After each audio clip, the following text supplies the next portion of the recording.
Hello, I'm SidiousRed, and welcome to the very first episode of Red Reads. Now, what is Red Reads, you might ask? Now, you know I do Let's Plays, and I do the odd review here on my channel, so, a lot of people might not know that one of my other great hobbies, aside from gaming, is reading. I love to read books, and I especially love choose-your-own-adventure books, which are kind of a game crossed with a book, so, I thought I'd read one of these for you. I'll play through one of these here on the channel, see how it goes. And I've chosen one of my all-time favourite from the fighting fantasy series. This is City of Thieves by Ian Livingstone. Now, let's get started with rolling up our character. Now, to start off, we have our adventure sheet here. Here he is, and first thing we're going to want to do is roll up our character skills. So here we have skill, stamina and luck, which are our three character attributes. So what we need to do first is roll one six-sided dice. And that came out as a 1, which is extremely bad. Okay, so we roll that and then we add 6 to that, and that is our skill score, which is come out as a 7. Now that is our initial skill score. We can get, we will lose skill and get skill at other times in the adventure, but it can never go above our initial skill. Right, now to get our stamina, we roll 2 six-sided dice, and we have got a 4 and a 2, coming to 6, and we add 12 to that. That gives us a stamina initial of 18. And then to get our luck score, we are going to roll a one six-sided dice, and we've actually got a good roll for once. That is a 6, and we add 6 to that, and we get our initial luck score, which is a 12, for those of you that did maths out there. Anyway, what we're going to want to do next is, next we want to put in our provisions. Now this is basically food. We start off with 10 meals basically on our person.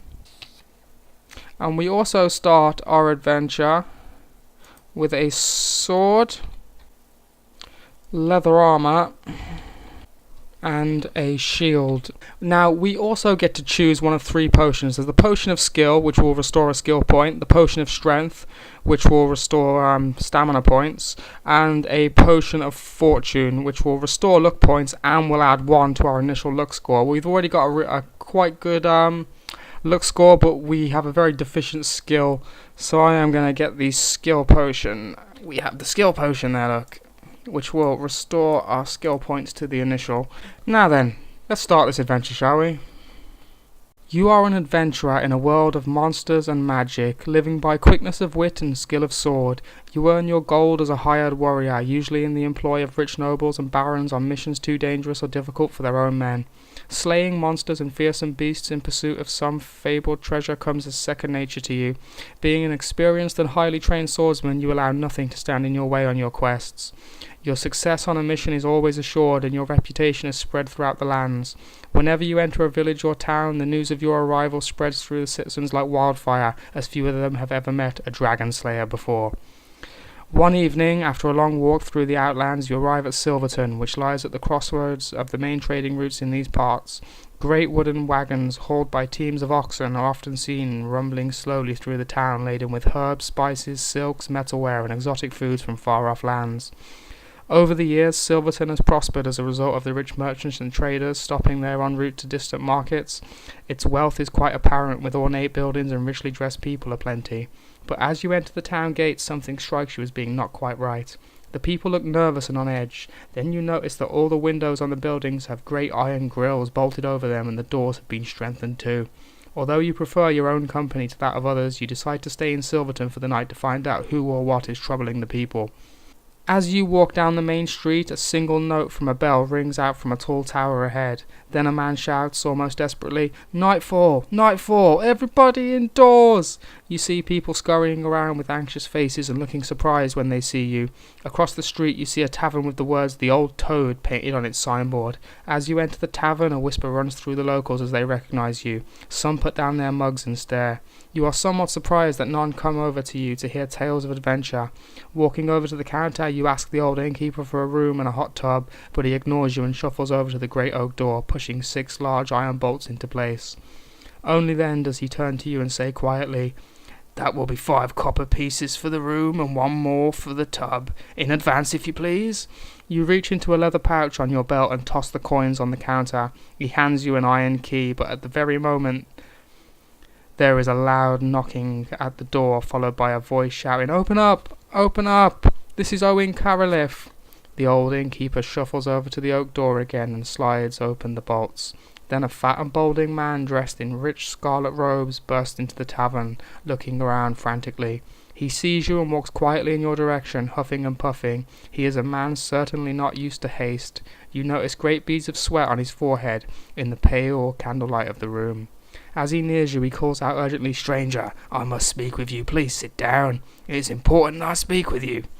When he turns to the innkeeper to snap his fingers for food and drink, you can see that he is obviously of some standing in the town, but his face is full of anguish and sorrow. Being curious, you decide to hear what the man has to say. He pulls out a chair for you at a table, bidding you to sit down, and the innkeeper bustles in with a tray laden with hot broth, roast goose and mead. The man in the scarlet robe sits down opposite in silence, watching you as you feast as though examining you for some purpose of his own. Finally, as you push your plate away, the man leans forward and says in a low but anxious voice, "Stranger, I know of you and seek your aid. My name is Owen Caroliff and I am the mayor of Silverton. We are in great trouble and danger. We are living under a curse and it is I who must rid us of it. 10 days ago 2 messengers of evil rode into town on huge black stallions with fiery red eyes. It was impossible to see the faces of the riders, for they wore long black cloaks with hoods pulled over their faces. Their voices were cold, and each word spoken ended with an unnerving hiss. They asked for me by name, and when I came to greet them, they wanted to take my beloved daughter Muriel to stay with their master, Zambar Bowen. Dum dum dum.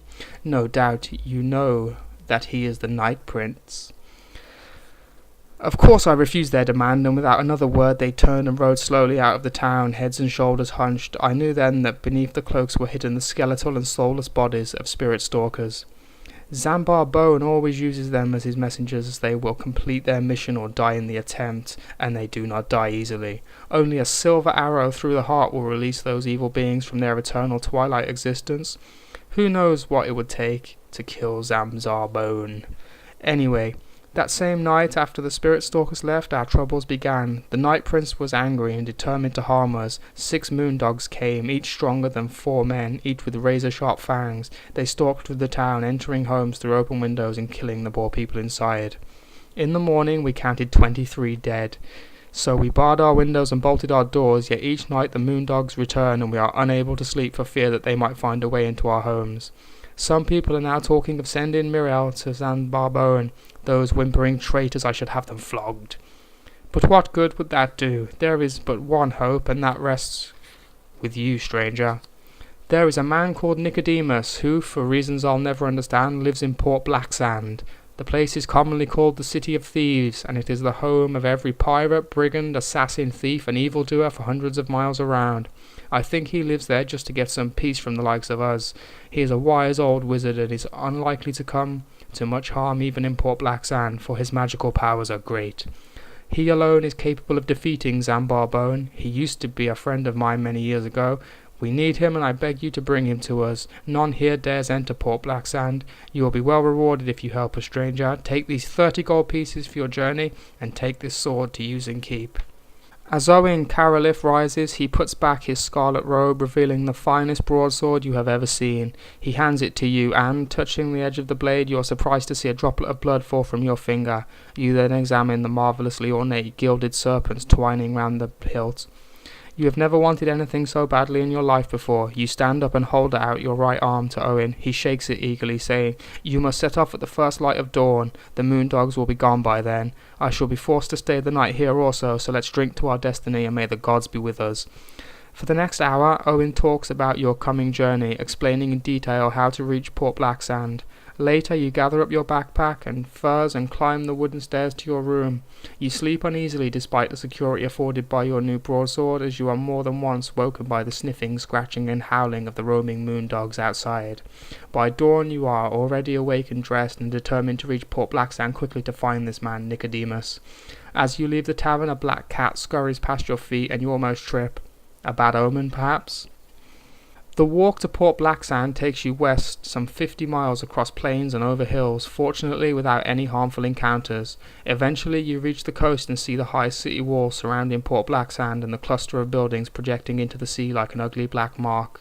Ships lie anchored in the harbour and smoke rises gently from the chimneys. It looks peaceful enough, and it is only when the wind changes that you smell the decay in the breeze to remind you of the evil nature of this notorious place. Following the dusty road north along the coast to the city gates, you begin to notice fearful warnings, skulls on wooden spikes, starving men in iron cages suspended from the city wall, and black flags everywhere. As you approach the main gate, a chill runs down your spine and you instinctively grip the hilt of your broadsword for reassurance. At the gate you are confronted by a tall guard wearing a black chainmail coat and iron helmet. He steps forward, barring the way with his pike, saying, "Who would enter Port Blacksand uninvited? State the nature of your business or go back the way you came." And this is where we come to our first decision. We can either tell him that we're here to be taken to... We either tell him that we want to be taken to Nicodemus, tell him we wish to sell some stolen goods, or we can attack him with the sword. I am going to pretend to be evil and tell him that I'm here to sell stolen goods. That sounds like the most sensible thing to do. Let's see how that goes for us. You tell the guard that you wish to sell some silver chalices that you stole from a tavern in Silverton, and that you will pay him a gold piece for his advice as to where to go for the best price. The guard looks at you suspiciously, saying, "Let me look at these chalices in your backpack before I admit you. Will you..." Do I tell him that you know the chalices are cursed and should only be examined by a mage? Try to run past the guard into the street? Or attack him with my sword? I'm going to try and be smart, and I'm going to tell him that they're cursed, and he doesn't want to see them. Look, mate, these things are cursed. You don't want to see them. I want to get them off my hands. I want to get rid of these damn things. You don't want nothing to do with them. Let's see how that turns out for us, shall we? The guard frowns and says, "A likely story, I'm sure, but I suppose you are just the same as all the rest inside this city. You may enter at your own peril, or buy my advice for 3 gold pieces. If you wish to head straight into the city, blah blah blah. If you wish to buy the guard's advice, make the necessary deduction." Do I give him 3 gold pieces for his advice? I think I'm gonna give him his 3 gold pieces.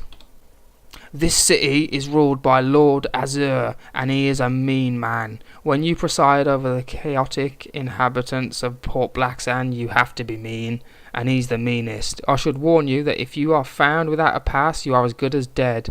I would get one if I were you, pretty quickly." He then makes a sweeping gesture of the arm, and you walk past him into the city. Through the main gates you see that the rubbish-filled streets of the port are narrow and cobbled. Old and decrepit buildings line them closely, with their upper stories overhanging menacingly. I can either go west down Key Street, head north along Market Street, or go east down Clock Street. So Key, Market or Clock. I'm going to go down Clock Street, so let's do that. Walking along the narrow street, you see a man wearing tattered rags sitting in the gutter. His head rests on his hands and he looks thoroughly miserable. If you wish to stop to talk to him, or would I rather continue walking? I'm going to talk to this downtrodden individual, see what he has to say for himself.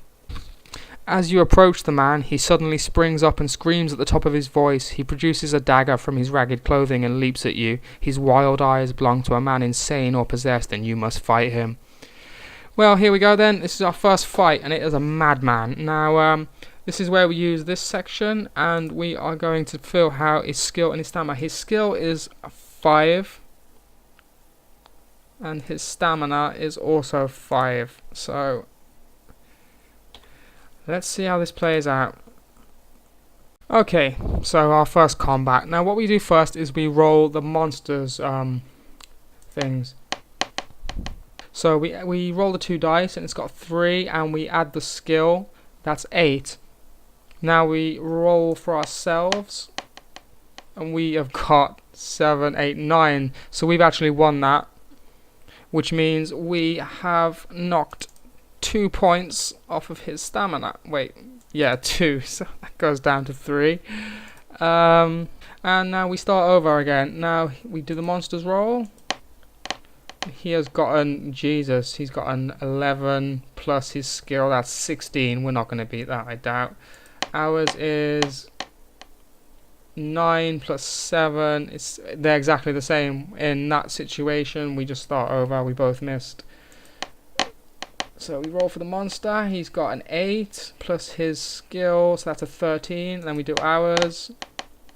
We get 4 plus thing. I totally forgotten what he got. Right, start over on that round. Right, so now we go back and we roll the monster again, and he has got an 11 plus his thing, so he has got 16 attack score this round. When I've got 2 plus 7, 9, so he actually hit me there, so he takes 2 away from my stamina, so my stamina is now down to wait, I shouldn't change that, that's my initial. So my stamina is now down to 16, and we start over on the next round. Roll for the demon. He gets 6 plus his 5, so he's got 10 this round, 11 this round. My maths are terrible when I'm trying to do like 4 things at once here. Read a book, roll this dice, and everything. Yeah. So he got 11. I did considerably better, so that's another 2 off his score. I keep putting in the number I'm subtracting rather than the result. Right, so back to the beginning. Monsters roll. He gets a 10, so he's got 15 this round. I get 4, so he takes 2 off me again. So I'm now down to 14. And start over for that round. That's a 5 for him, so he's got 10 altogether. And I easily beat that, and he's dead. You are dead, my friend. Right, so we've cut down a madman in the street. That's always fun. A leather pouch hanging round the neck of the man contains a small glass ball contained in what looks like swirling smoke. Will you smash the ball on the ground, put the ball in your backpack, or leave the ball and continue east? I'm going to pick it up. I'm going to pick this ball of smoke up. The smoke in the glass ball appears to vanish as you place it carefully in your backpack. Feeling slightly uneasy about your new treasure, you set off easily again. So let's put that down. Where's our treasure? Right, here we go. Glass ball. The street makes a sudden left turn and continues north as far as you can see. However, you notice that round the corner the houses are much bigger, with doorways some 4 meters high. On the left side of the street you see that a door to one of the houses is open. If you wish to enter the house, turn to 245. If you wish to keep going, do I enter this house? I see a house with an open door. Do I want to go in there? You've got to. Come on, let's go in there. Oh no, I am playing hardcore mode with this. If I die, it's finished. You enter a large room with brown walls and a straw-covered floor. There is a musty smell hanging in the air which reminds you of the dirty old cave trolls that live on the northern borders. In the middle of the room is a table made from half a barrel with some roughly made stools around it. A high archway leads through the room to the back of the house, from where you hear a low murmuring voice. If you want to walk through the archway, do so. If you wish to leave the house and continue north, you can do so. Do I go towards the murmuring? Murmuring's never usually good, but I'm going to go anyway. The archway leads into a large room in the centre of which crouches a human-like creature some 3 meters tall. He looks very worried and is muttering to himself. The lumps on his face are the distinguishing marks of an ogre. Will you attempt to speak with him, attack him with your sword, or leave the house and head north? He's an ogre. I mean, look at the guy. He looks pretty pathetic and harmless. Let's talk to him. Before you are able to speak a word, the ogre's Before you are able to speak a word, the ogre's voice booms out saying, "Somebody has stolen all my food. Will you give me some of yours?" If you wish to give the ogre some of your food, deduct 2 from your provisions on your adventure sheet and turn to blah blah blah. Why, I think this guy is going to punch me in the face with his giant ogre fist if I don't give him food, so let's give him some food. Again, so that's got our provisions down to 8. The ogre gulps down the food in no time at all. Licking his lips, he turns to you and tells you to get out of his home. If you wish to obey the ungrateful ogre and leave the house heading north, turn to blah blah. If you wish to draw your sword to teach him a lesson, I am not going to be very combat heavy in this playthrough because I had such an abysmal roll on my skill that I don't feel comfortable really taking on ogres and the like. So I am gonna let him be ungrateful and go on my merry way. On the right hand side of the street you see a large wooden barrel and a small boy sitting beside it on a stool. If you wish to talk to the boy, do so. If you wish to keep walking north, do so. Let's talk to this young chap and see what he's got to say for himself. The small boy smiles and thrusts the tin mug into your hand. He tells you the barrel contains sparkling water which cures ills, wounds and diseases. To fill the mug costs 3 gold pieces. If you wish to drink the water, turn to 2, 3. If you would rather keep your gold and walk north, you may do so. I don't trust this kid as far as I can throw him. I don't think that's magic water. I'm going on my merry way. The street makes a sharp turn to the left and continues west for some distance. Turning the corner, you are suddenly jumped on by 3 short, stocky assailants who were hiding down the alley. 2 grab your legs and 1 tries to knock you out with a cudgel. Test your luck. If you are lucky, you manage to duck and avoid the blow. If you are unlucky, the cudgel lands heavily on the back of your head, knocking you unconscious. Now this is when we have to test our luck. Now, the way that works is we roll 2 dice, and if the number we roll is either equal to or less than our luck score, we've been lucky. If the number we roll is higher, we've been unlucky. So let's roll. And that's a 6, a lot less than our luck of 12. That is one area we really did roll well to begin with. So we were lucky, we managed to avoid the blow, so let's see what happens. As the cudgel swings through the air above your head, you punch the dwarf holding it. He lets out a scream and drops the cudgel. Feeling his bleeding nose and seeing the blood on his hands, he screams again and runs off down the alley. The other 2 dwarfs holding your legs realise that you are not an easy victim and run off after their fellow robber. If you wish to chase them down the alley, you may do so. If you wish to set off west again, you may do so. These fucking dwarves, man. They think they can just come up here and beat the shit out of me and take my gold. It ain't happening. I'm chasing these dudes down. The alley is narrow and dark and runs south some 20 meters before coming to a dead end at a wall. The dwarfs are nowhere to be seen. You start walking slowly back up the alley when suddenly a large net falls on you from above. It is weighted and you tumble to the ground completely entangled. Then you become aware of the 3 dwarfs standing above you, chuckling to themselves. Their hands reach through the netting and you watch helplessly as they rummage through your backpack. They seem interested only in your gold. Eventually they walk off and leave you to wriggle free. You have lost all of your gold. Lose 2 luck points. No. Right. We now have 0 gold and our luck has gone down from its initial to 10. That's not good. That is really, really not good. Right, what happens next? On the left side of the street is a flower shop. The window is filled with exotic and colourful flowers. If you wish to enter the shop, you may do so. If you prefer to keep walking, you may do so. Is there any point me going in this shop with no money? Might as well have a gander. Inside the shop, an old woman is busily watering the flowers and plants. She looks up and smiles, saying, "Good afternoon, my name is Mrs. Pipe. Can I interest you in one of my special flowers?" If you wish to see what she has to offer, you may do so. If you wish to leave, refuse politely and get the hell out of there. Let's see what she's got on offer. I haven't got any money. I just got robbed by dwarves. She explains that she has just picked She explains that she has just picked one of her golden flowers. There are 10 golden petals on the flower, and you are told that if dipped in dog's blood, each petal, plucked and thrown on the ground, will change into a gold piece. Mrs. Pipe asks for any magic item, piece of armor, or food, 2 portions, in exchange for the golden flower. If you wish to trade with Mrs. Pipe, make the necessary changes and do so. I'll give her 2 meals. Takes our provisions down to 6, and we now have a golden flower. There is another shop on the left side of the street. An iron grill over the window prevents you seeing what kind of shop it is. You try to handle on the door and it turns. If you want to enter the shop, you may do so, or you may not go in the shop. I'm going to look in this shop. Why not? Once inside the shop, you realise why the windows are barred. It is a jeweller's shop.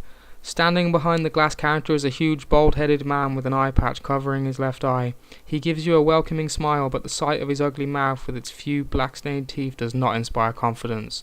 A large battle axe hangs conveniently behind the man to deter any would-be robbers. On display are several ornate rings inset with diamonds, emeralds and rubies. The man asks whether you are buying or selling. Will you ask the price of the rings, offer to sell him gems, if I have any, which I don't, or will I attack him? Do I want to rob the jeweler? I think it's suicide. Should we see what happens? Okay, we're going to rob this jeweler. Let's see how this goes. I'll give you a hint. Not very well. The man sees you drawing your sword and snatches his battle axe off the wall. He walks around the counter to fight you. Right, now this battle actually gives me the choice to escape if it's not going very well. Now this jeweler, he has 9 skill and 8 stamina, so I think we can actually take him with a few lucky dice rolls. Right then, let's see how we do. Monster's turn. He gets 9 plus his 9, that's 18. Oh shit.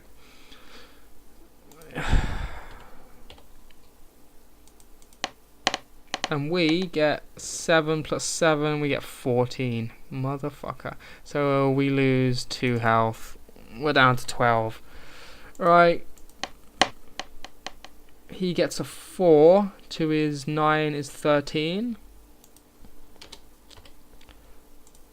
And we get a 6 and our 7.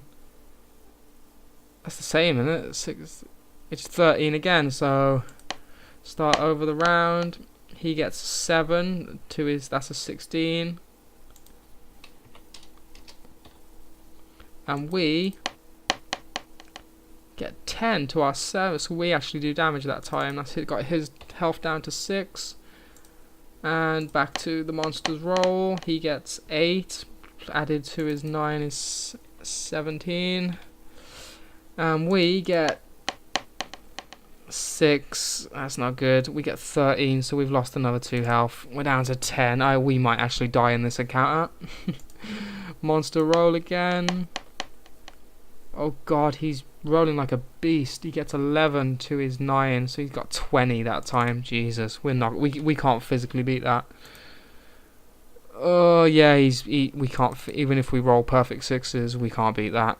Down to 8. This is not going well. Right, monsters roll. Jesus, he got 19. I can equal that with 2 6s. I didn't get 2 6s. My health is down to 6. Oh shit, we're gonna die.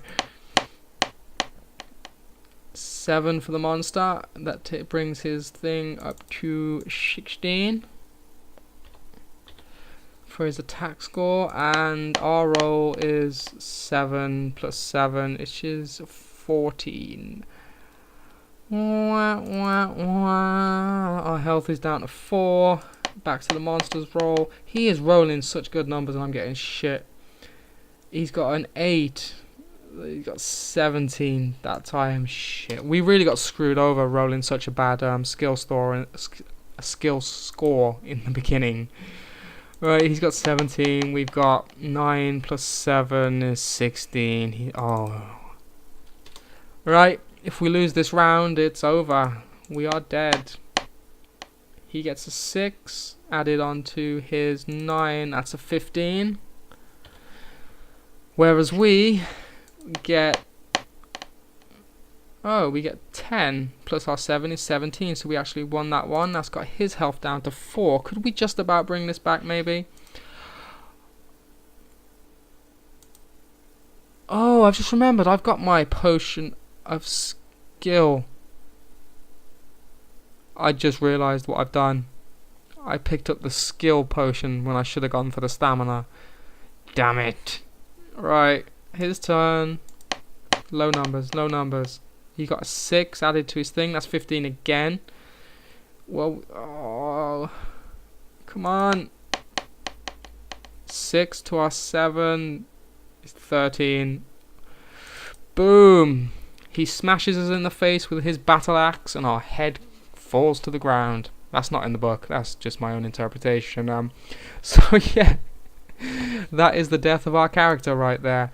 Anyway, I think that gives you a good overview of what a choose your own adventure book, particularly the fighting fantasy brand of adventure books, plays out like, and they are really good. I really do recommend them for anyone who likes like an immersive story. Well, not too story based, but a more immersive kind of wordy type of role playing game, I guess. Anyway, I'm probably going to do another one of these pretty soon, so come back for that. See ya.